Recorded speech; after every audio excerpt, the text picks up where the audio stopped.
सभी स्टूडेंट्स को नमस्कार। बेटा इस वीडियो में हम लोग जो है डिस्कस करेंगे बहुत महत्वपूर्ण टॉपिक के ऊपर।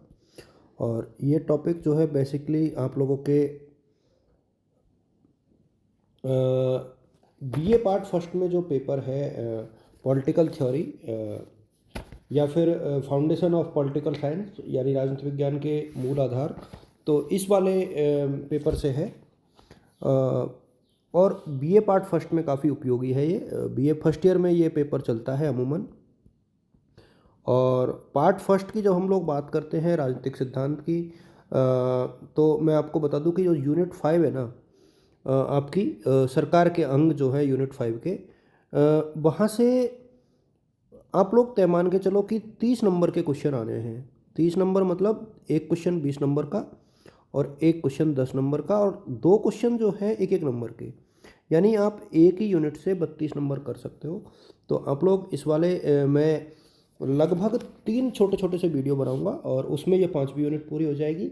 और मेरा प्रयास रहेगा कि मैं 7-8 बजे तक जो है सारे वीडियोज़ अपलोड कर दूं और आप रात में इसको देखो और आपका पेपर जो है अच्छा हो पाए।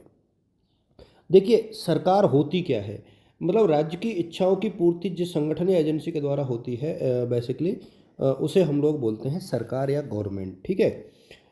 तो ये गार्नर ने कहा था, ये गार्नर का स्टेटमेंट है कि सरकार राज्य की इच्छाओं की पूर्ति जिस संगठन या एजेंसी से होती है वो संगठन बेसिकली क्या कहा जाता है, गवर्नमेंट यानी सरकार। ठीक है। तो ये सरकार एक प्रकार से होती है। अब सरकार के जब अंगों की बात की जाए तो सरकार अपने कामों को करने के लिए बेसिकली जो प्रमुख अंगों के रूप में देखा जाता है, तो 3 इसके ऑर्गन्स हैं, यानी भाग है एक प्रकार से कहा जाए तो। एक तो होता है लेजिस्लेचर, इसको आप लोग ध्यान रखना, यानी व्यवस्थापिका। और एक होता है आप लोगों के एग्जीक्यूटिव यानी कार्यपालिका। और एक होती है जुडिशरी यानी न्यायपालिका। तो मैं आपको बता दूं कि डेफिनेटली जो है व्यवस्थापिका, कार्यपालिका और न्यायपालिका, ये तीनों ही बेहद इम्पोर्टेंट है। और तीनों से ही क्वेश्चन आपको आएगा, निश्चित तौर पर आपको तीनों ही क्वेश्चन से जो है आंसर्स देखने को मिलेगा। एक बुक है बहुत फेमस, मॉडर्न डेमोक्रेसीज के नाम से है, लॉर्ड ब्राइस की। इसको आप लोग याद रखना, लॉर्ड ब्राइस। ये बुक पूछी जा सकती है एग्जाम में, लॉर्ड ब्राइस, मॉडर्न डेमोक्रेसी।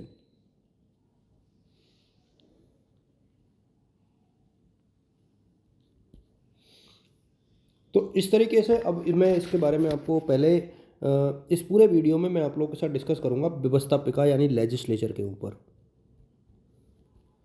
और अगले वीडियो में हम लोग डिस्कस करेंगे कार्यपालिका के ऊपर और उसके अगले बाद न्यायपालिका के ऊपर। ये यूनिट 5 पूरी हो जाएगी। इसके बाद जो है चौथी यूनिट के ऊपर डिस्कस करेंगे। तो धीरे धीरे जो है आपकी सभी यूनिट्स को आज कंप्लीट कर लेंगे। आप लोग एक दूसरे के साथ शेयर कर देना, इंपॉर्टेंट क्वेश्चन मैंने ऑलरेडी शेयर कर दिए। देखिए, वैसे तो सरकार के तीनों ही अंग महत्वपूर्ण होते हैं, लेकिन वह संस्था जो कानून निर्माण का कार्य करती है, ध्यान रहे, कानून निर्माण करने वाली जो संस्था होती है, सरकार का वह अंग जो कानून का निर्माण करता है, वो क्या है, व्यवस्थापिका है। ठीक है। तो ये जो बहुत काफ़ी महत्वपूर्ण है व्यवस्थापिका। और इसके जो कार्य है वो मैंने आपको बता दिए कि बेसिक जो कार्य है, यानी जो डेफिनेशन आप लिखोगे वो लिखो कानून निर्माण करने वाली संस्था। अब इसके फंक्शंस कौन कौन से हैं, यानी व्यवस्थापिका के कार्य। यदि व्यवस्थापिका के कार्यों की हम लोग बात करें तो मैं आपको बता दूं कि अमूमन जो व्यवस्थापिकाएं होती हैं, एक तो पहला कार्य तो इसका होता है मेकिंग ऑफ द लॉ, यानी कानून निर्माण। आप ये पॉइंट्स जरूर याद कर लेना, कानून निर्माण यानी मेकिंग ऑफ द लॉ। दूसरा जो कार्य है वो संविधान संशोधन यानी अमेंडमेंट इन द कॉन्स्टिट्यूशन, तो संशोधन संविधान में। और यदि हम लोग और आगे बढ़े तो परामर्श वाले कार्य, एक प्रकार से एडवाइजरी वर्क यानी विमर्शात्मक कार्य, डिस्कस वाले कार्य भी बोल सकते हैं इसको हम लोग। इसके अलावा हम लोग कंट्रोल ओवर फाइनेंस यानी वित्त पर नियंत्रण का कार्य भी ये करती है, वित्त पर नियंत्रण। और इसके अलावा हम लोग जैसे अब राज्य में भारत की बात करूँ तो संसद जो है हमारी वो व्यवस्थापिका का कार्य करती है, इसलिए आप कंफ्यूज नहीं हो। प्रशासन पर नियंत्रण करती है, कंट्रोल ओवर एडमिनिस्ट्रेशन यानी प्रशासन पर नियंत्रण। ये 3 क्वेश्चन यदि आप तीनों के कार्य देख लोगे, कार्यपालिका, व्यवस्थापिका और न्यायपालिका, तो निश्चित तौर पर आपका एक क्वेश्चन तैयार हो जाएगा, इसलिए ज़रूर इसको पढ़ लें आप लोग। इसके बाद देखो न्याय संबंधी कार्य भी ये करती है, न्याय संबंधी यानी जुडिशरी वाले कार्य। और यदि हम लोग और आगे बढ़े तो देखिए इलेक्शन संबंधी कार्य यानी निर्वाचन संबंधी कार्य भी संपन्न होते हैं, निर्वाचन संबंधी कार्य। और इसके अतिरिक्त यदि हम लोग बात करें तो समितियों और आयोगों की नियुक्ति, तो समिति एवं आयोगों की नियुक्ति संबंधी कार्य, ये पॉइंट्स आप लोग नोट करके रखना। और जन भावनाओं की अभिव्यक्ति, जन भावनाओं की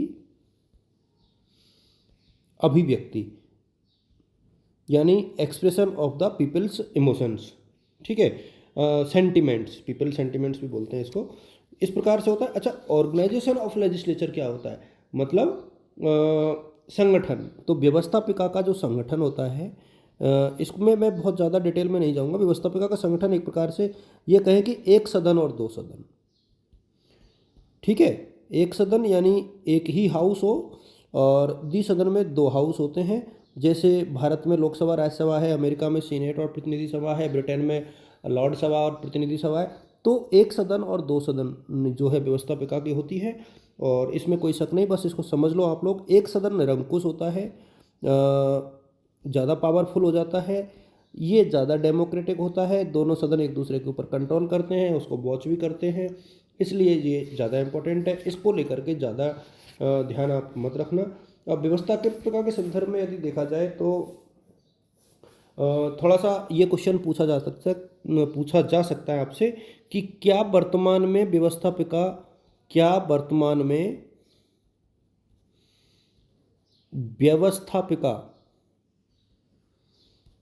के कार्यों में हास्य हो रहा है।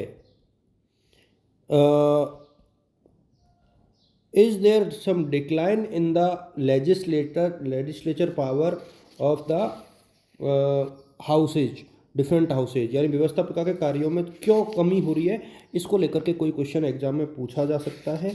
तो ये आप थोड़ा सा देख सकते हैं, और बहुत सिंपल आंसर है इसका। देखिए कार्यपालिका की कार्य शक्ति बढ़ रही है, प्रदत्त व्यवस्थापन बढ़ रहा है, जिसे डेलीगेटेड लेजिस्लेचर बोलते हैं, तो इस तरीके की चीज़ें बढ़ रही हैं। रेडियो है, टेलीविज़न है, मीडिया का फोर्स बढ़ रहा है, सेनाओं का भी नियंत्रण बढ़ा है, विदेशों से रिलेशनशिप बढ़ी है। तो इन सब कारणों से क्या हुआ है, जो व्यवस्थापिका है उसके ऊपर उसकी शक्तियों में कमी आई है। ये बहुत सिंपल सा है, इसलिए आप लोग जो है इसको देख सकते हो और इसको कर भी सकते हो, बहुत सिंपल है, और आप लोग थोड़ा सा देख लेना इसको। डिक्लाइन ऑफ लेजिस्लेचर के नाम से एक बुक है जो लॉर्ड ब्राइस ने लिखी है, तो ये भी आप लोग थोड़ा सा लिख लेना। मॉडर्न डेमोक्रेसी मैंने ऑलरेडी आपको बता दी, उसको भी पूछा जा सकता है। तो इस तरीके की कुछ चीज़ें हैं, और आप इनको देख लेना। और कार्यपालिका की मैं थोड़ी देर में शेयर कर दूंगा, और तीनों ही संगठनों के मैं फंक्शंस और संगठन और रिसेंट ट्रेंड शेयर कर रहा हूँ, जिससे कि आपको किसी भी प्रकार की प्रॉब्लम ना हो। और ये 10-10 मिनट के छोटे छोटे से वीडियो रहेंगे, कोई बहुत बड़े वीडियोज़ नहीं रहेंगे। आप सभी को शुभकामनाएं, ऑल द बेस्ट और गुड लक, थैंक यू।